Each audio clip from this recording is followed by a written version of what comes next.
Erik ten Hag's at the wheel, and the United machine looks like they might need more than just a capable driver to get them out of the mess that they're in right now. Manchester City destroyed the United defence at the Manchester derby at the start of October in their first encounter this season. Erling Haaland was supreme once again, leaving the United fans in utter misery. Two hat-tricks from two of the world's emerging superstars in Phil Foden and Erling Haaland left United shell-shocked. The sheer scale of the task at hand for Ten Hag and United cannot be understated.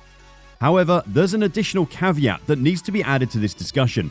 Cristiano Ronaldo has been benched for most of United's games so far this season, and as United go from one game to the next, the noise outside the stadium will only grow the longer United keep Ronaldo away from the pitch.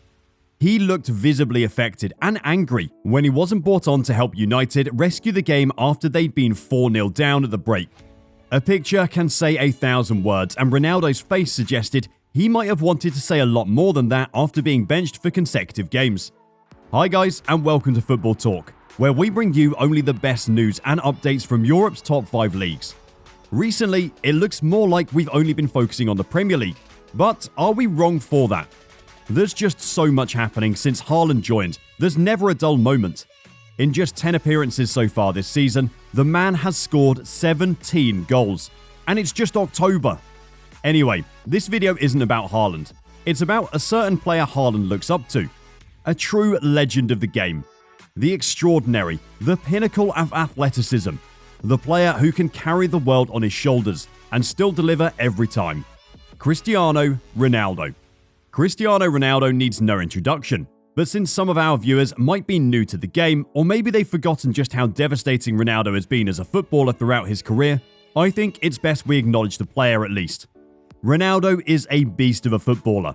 Even at 36, he was the third highest goalscorer in the Premier League, ahead of the likes of Harry Kane, Sadio Mane, Jota, and all of the rest of the strikers in the entire league. The only exceptions are Mohamed Salah and Son Heung-min. Everybody else apart from those two, Ronaldo outscored, even as a 36-year-old, a league traditionally considered to be one of the most taxing on the body.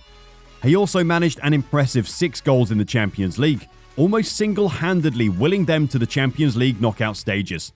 Ronaldo did not have a poor season by any means. He scored 24 goals and was one of the only few shining lights in an otherwise dreadful season. United finished below the Champions League spots, did not win a single trophy, and were relegated to the second tier of European football. Let there be no mistake, Cristiano Ronaldo is footballing royalty. He has no place in the Europa League, and thus it was no surprise when Ronaldo pushed for a move out of Manchester during the summer. And here, Roy Keane is right. There's no way a player of Ronaldo's caliber did not have offers on the table. Todd Boehly met with Cristiano's representatives. There were also links to plenty of other clubs around Europe, but two things happened. First, Ronaldo himself was not willing to strong-arm a club he's loved for so long and is genuinely grateful to. Make no mistake here, he absolutely wanted to leave United, but not in a way where he damages his relationship with the United fans. The very fans that have stuck with him throughout his career. It was too disrespectful. And secondly, Ten Hag had made it a point in plenty of press conferences that he wanted Cristiano to stay and was going to work towards building his team around him. Ronaldo, by the end of it all, did not throw a tantrum or make a public statement like he'd initially promised at the start of September, following his negotiations with United. He made no such statement and looked committed to United even if he joined the pre-season late. Now, with most players, you can of course make the argument that since the player has not shown up to the pre-season from the start, or has left the stadium early in the middle of a match, you have every right to remove that player from the team or to chastise him. But is it fair to be doing this with Cristiano Ronaldo? If United were playing like City or Arsenal are this season, with Ronaldo on the bench, then full props to them and Ten Hag. It's a great decision to dump Ronaldo and relegate him to the sidelines. But are they really? Are they giving the sort of performances that merit disrespecting arguably the greatest footballer the world has ever seen? Ronaldo is 37, has multiple titles and Champions League winners' medals. Season after season, he's been putting up monstrous numbers and showing he's still at the very top of his game. Ronaldo's professionalism and dedication towards maintaining his fitness is well documented. He is one of the healthiest and most fit athletes in the world. He's not like other players that slack during the off-season. He is always primed to perform. And it's not like he's been slacking. He was the fastest player to reach 50 goals in Serie A history. He then scored the most goals for Juventus in a single season. And then, at a struggling United, he managed an impressive 24 goals again. So it's not like he's definitively a player in decline. In fact, his numbers suggest the exact opposite.